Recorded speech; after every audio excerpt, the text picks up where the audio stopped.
नमस्कार, स्वागत है आप सभी का नेशन टीवी में और मैं हूं आपके साथ सोनाली।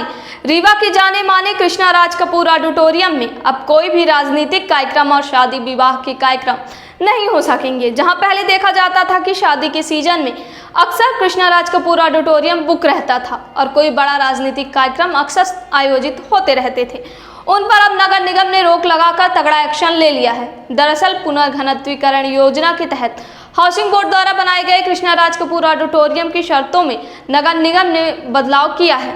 अब नई शर्तों के अनुसार विवाह और राजनीतिक कार्यक्रमों पर पूरी तरह से प्रतिबंध रहेगा। ऑडिटोरियम के रखरखाव की जिम्मेदारी संभाल रहे ठेकेदार को परिसर के बाहर की आय का भी ब्यौरा देना होगा। हाउसिंग बोर्ड से ऑडिटोरियम भवन हस्तांतरित होने के बाद नगर निगम ने परिषद के प्रस्ताव के बाद 19 सितंबर 2018 को समदड़िया बिल्डर्स जबलपुर को रखरखाव की जिम्मेदारी सौंपी थी। कुछ महीने पहले नगर निगम आयुक्त ने मेयर इन काउंसिल में 3 कंडिकाओं में संशोधन की बात की थी। मेयर इन काउंसिल ने इन तीनों और बिंदुओं को जोड़ते हुए परिषद को प्रेषित किया था। परिषद ने भी अनुबंध की शर्तों के संशोधन को अनुमति दे दी है। अब हम आपको बताते हैं कि नगर निगम के नए प्रस्तावों में किन चीजों पर रोक लगी है। नगर निगम परिषद में लाए गए प्रस्ताव में कहा गया कि ऑडिटोरियम, कैफेटेरिया, एम्पी थिएटर आदि के संचालन संधारण की जिम्मेदारी दी गई थी। मासिक प्रीमियम का भुगतान ठेकेदार द्वारा नहीं किए जाने एवं अन्य शर्तों का उल्लंघन करने का हवाला देकर अनुबंध की शर्तों का रिव्यू करने के बाद संशोधन किया गया है। इसमें विवाह की रस्में नहीं होंगी, रिसेप्शन आदि के कार्यक्रम हो सकेंगे। राजनीतिक कार्यक्रमों को छोड़कर सांस्कृतिक, सामाजिक, रंगमंचीय, मनोरंजन के कार्यक्रम किए जा सकेंगे। ऑडिटोरियम हॉल का किराया 65,000 से अधिक नहीं होगा।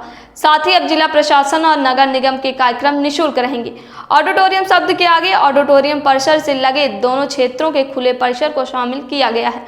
ऑडिटोरियम हॉल एवं खुले परिसर के दोनों क्षेत्रों से होने वाली राशि की जानकारी हर महीने नगर निगम को देनी होगी। किसी भी दशा में ऑडिटोरियम के भीतर भोजन के पैकेट पूर्णतः प्रतिबंध रहेंगे, जबकि पूर्व में जो अनुबंध हुआ था उसमें जो शर्तें रखी गई थी उनका पालन नहीं हो रहा था। इसी कारण से इन शर्तों को रिव्यू किया गया है। दूसरे विभागों के कार्यक्रम निःशुल्क कराने आयुक्त पत्र को नहीं लिखेंगे। बल्कि संबंधित विभागों को स्वयं के स्तर पर ठेकेदार से बात करना होगा। वैवाहिक कार्यक्रम पूरी तरह से प्रतिबंधित रहेंगे। रिसेप्शन करने की अनुमति दी जा सकेगी।